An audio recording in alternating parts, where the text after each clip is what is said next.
Now, Israelis who acquired a visa to go to Qatar during the World Cup can still visit the country until next January. That's according to the Qatari Ministry of the Interior, which released a statement today.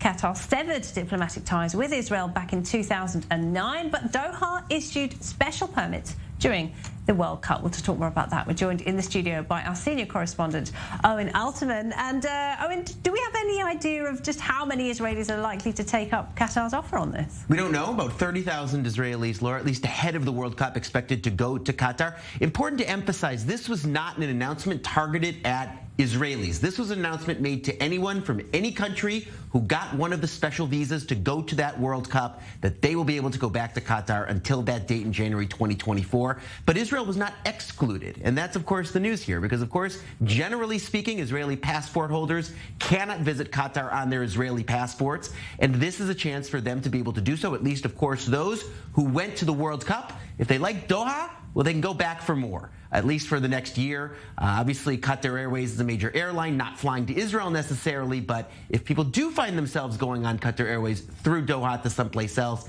then they're able to actually have a stopover and go visit, or just going to Qatar for their own personal visit is something that would be allowed. Again, important to emphasize, the announcement was made to everybody writ large, not to Israelis specifically, but there was no carve-out for Israelis. And that, of course, is what Israeli media have rightly picked up on. This is a chance for Israelis to use their Israeli passports, use that special visa to go back to Qatar, at least over the course of the next year. All right, so Israelis, if you want to go to Qatar, now's the time.